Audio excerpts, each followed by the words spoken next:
Oh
Rabiul Awal মাস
Kita mengenai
বাচ্চাদেরকে দেখে আল্লাহ রাসূল অনেক মহব্বত করতেন, অনেক গরম দেখেছেন। এজন্য আল্লাহ রাসূল পৃথিবীর জন্য রহমত। আল্লাহ রাসূল মুহাম্মদ রাসূলুল্লাহ সাল্লাল্লাহু আলাইহি ওয়াসাল্লাম ঈদের নামাজ পড়ে ঘরে ফিরতেছেন। প্রতিমধ্যে দেখলেন কিছু বালক খেলাধুলা করতেছে। আল্লাহ রাসূল দেখলেন কিছু বালক খেলাধুলা করতেছে, আর পাশে একটা বালক তার মুখ তৈরি করে বসে রয়েছে। আল্লাহ রাসূল সেই বালকের কাছে গেলেন, যাওয়ার পর সবাই খেলাধুলা করতেছে, তুমি কেন খেলাধুলা করো না? বালক সাইড বলতেছে, আমি কিভাবে খেলাধুলা করবো, আমার তো নতুন পোশাক নাই। সাল্লাল্লাহু আলাইহি ওয়াসাল্লাম বলতেছে যে তুমি কেন নতুন পোশাক পরিধান করো নাই? বাচ্চা ছেলেরা বলতেছে, পৃথিবীতে তো আমার পিতা মাতা কেউ নাই, আমাকে নতুন কাপড় কে আনবে? আল্লাহ রাসূল এই কথা শোনার পর সেই বাচ্চা ছেলেকে তুলে নিয়েছে। আল্লাহ রাসূল তুলে নিয়ে আবার বাচ্চাকে ঘরে নিয়ে গেলেন। আম্মা যারা আয়েশা রাদিয়াল্লাহু তাআলা আনহা বলতেছেন, আয়েশা, আজকে থেকে আমি মুহাম্মদ রাসূলুল্লাহ সাল্লাল্লাহু আলাইহি ওয়াসাল্লাম এই ছেলের পিতা, আর তুমি হলো এই ছেলের মা। আল্লাহ রাসূল পৃথিবীর জন্য কত মহব্বত করে রেখেছেন এই ছেলেদের জন্য। এজন্য আল্লাহ রাসূল পৃথিবীর জন্য রহমত।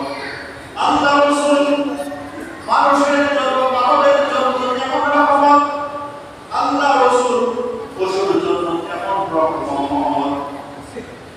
মানুষের জন্য আল্লাহ রাসূল যেমন রহমত, পশু পাখির জন্য তেমন আল্লাহ রাসূল রহমত।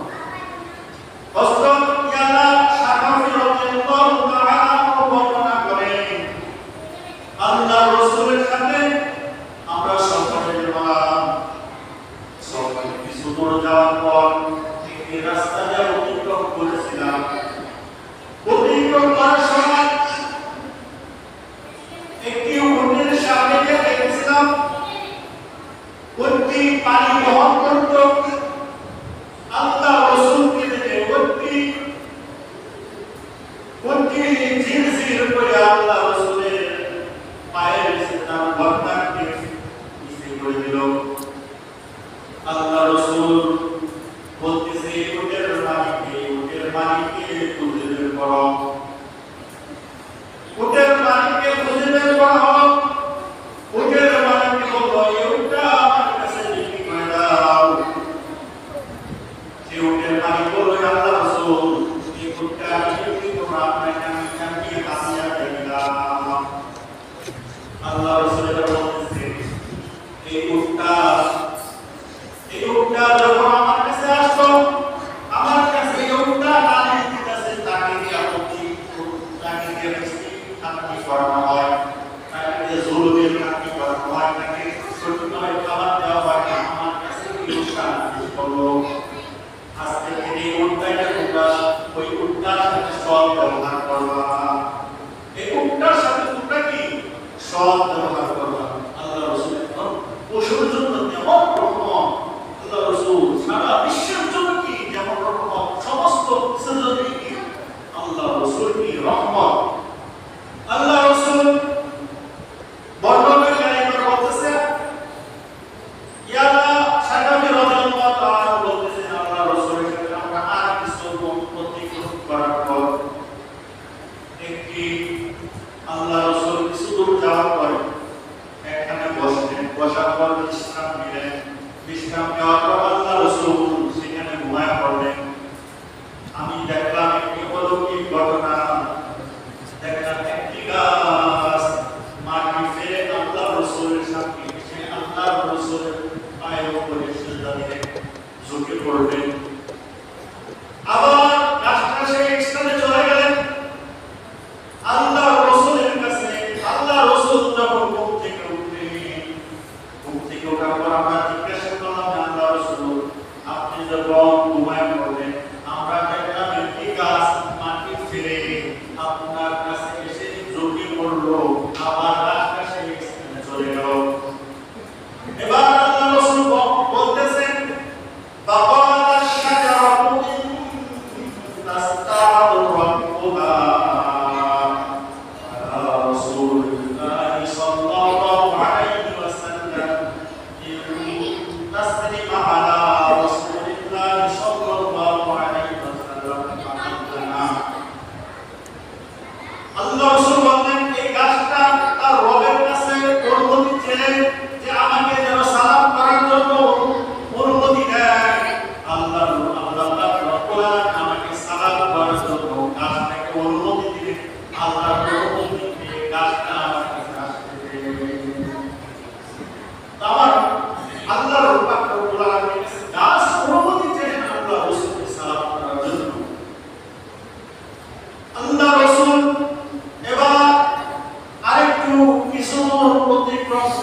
সাল্লাল্লাহু আলাইহি ওয়াসাল্লাম বলতেছেন তুমি এখান থেকে বের হয়ে যাও। আমরা কিছু লোক সেখান থেকে সফর থেকে আসার পর মহিলাকে জিজ্ঞাসা করলাম আর খাচ্ছি না বলে না। আল্লাহ রাসূল যখন থেকে বলছে তখন থেকে আর কখনো জি আসর করে না। এজন্য আল্লাহ রাসূল সমস্ত কিছু ধরনের কি রহমত, আল্লাহ রাসূলের কথা কি গাছের শুনে, আল্লাহ রাসূলের কথা কি পশু পাখি শুনে আল্লাহ রাসূল। এজন্য আল্লাহ রাসূল সমস্ত কিছুর জন্য কি রহমত। আল্লাহ রাসূল যখন পৃথিবীতে আসতেন তখন যেন আয়াতে সালাইয়াতের যুগ, যে জামানার মানুষ এত নিকৃষ্ট ছিল যে একজন বর্তমানে মহিলাকে দেখলে আগে পেট ফেলে দেখতো যে ছেলে সন্তান না মেয়ে সন্তান, এমন আয়াতে সালাইয়াতের যুগ। যখন আল্লাহ রাসূল পৃথিবীতে আগমন করলেন, আগমন করার পর সেই মানবতা এমন সুরাত মানুষ পরিণত হয়ে গেল, তাদের নাম শুনে রাদিয়াল্লাহু তাআলা বলতে হয়। এজন্য আল্লাহ রাসূল তখনকার জন্য এখনকার জন্য সারা বিশ্বের জন্য আল্লাহ রাসূল রহমত। যেন আল্লাহ রাসূল সর্ব বিশ্বের জন্য কি রহমত। ওয়া মা আরসালনাকা ইল্লা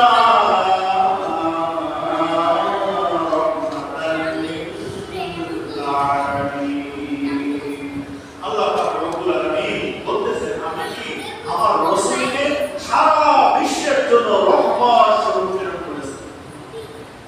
এখন আল্লাহ রাসূল আমাদের জন্য রহমত, আল্লাহ রাসূল আমাদের জন্য কি নিয়ে আসলেন আল্লাহ রাসূল বলতেছেন। এখন আল্লাহ রাসূল বলতেছেন মান আহাব্বা সুন্নতি ফাকাদ আহাব্বানি ওয়া মান আহাব্বানি কানা মা'ইয়া ফিল জান্নাহ। এখন তো আল্লাহ রাসূল আমাদের জানায় নাই, এখন আমরা কিভাবে আল্লাহ রাসূলকে মহব্বত করব, ভালোবাসবো? আল্লাহ রাসূল বলেন মান আহাব্বা সুন্নতি, যে ব্যক্তি আমার সুন্নতকে মহব্বত করবে, ভালোবাসবে, ওয়া মান আহাব্বানি, সে যেন আমি রাসূলকে মহব্বত করব, ভালোবাসবো। যে ব্যক্তি আমার সুন্নতকে মহব্বত করব, ভালোবাসবো, সে যেন আমি নবীকে মহব্বত করব, ভালোবাসবো। ওয়া মান আহাব্বানি কানা মা'ইয়া ফিল জান্নাহ, আমার সাথে জান্নাত থাকবে। আল্লাহ রাসূলের সুন্নাত আমাদের কি করতে চিন্তা করতে হবে। আল্লাহ রাসূলের সুন্নাত আমাদের থেকে কি চলে যাইতেছে। আল্লাহ রাসূলের সুন্নাতকে আমরা ধরছি না। আল্লাহ রাসূলের সুন্নাতকে যদি আমরা ধরি, মহব্বত করি, ভালোবাসি, তাহলে কি আল্লাহ রাসূলকে মহব্বত করা হবে আর ভালোবাসা হবে। আর আল্লাহ রাসূলকে মহব্বত করলে ভালোবাসা আল্লাহ রাসূল কানা মা'ইয়া ফিল জান্নাহ, সে আমার সাথে জান্নাতে থাকবে। আর আল্লাহ রাসূল আল্লাহ পাক রব্বুল আলামিন বলেছেন কুল ইন কুনতুম তুহিব্বুনাল্লাহ ফাত্তাবিউনি ইউহবিবকুমুল্লাহ ওয়া ইয়াগফির লাকুম যুনুবাকুম আল্লাহু গফুরুর রহিম। আল্লাহ পাক রব্বুল আলামিন বলতেছেন, হে নবী আপনি মানুষদেরকে জানান বলি তুহিব্বুনাল্লাহ, যারা আমি আল্লাহকে ভালোবাসতে চাই তারা যেন আপনি রাসূলকে ভালোবাসে, মহব্বত করে। যদি আপনি রাসূলকে মহব্বত ভালোবাসা করেন তাহলে আমি তাদেরকে ভালোবাসবো, মহব্বত করব। আল্লাহু গফুরুর রহিম, আর আল্লাহ তাদের গুনাহ মাফ করে দেব। আল্লাহ রাসূলকে ভালোবাসা, আল্লাহকে ভালোবাসা হয়, আল্লাহকে ভালোবাসা হয়।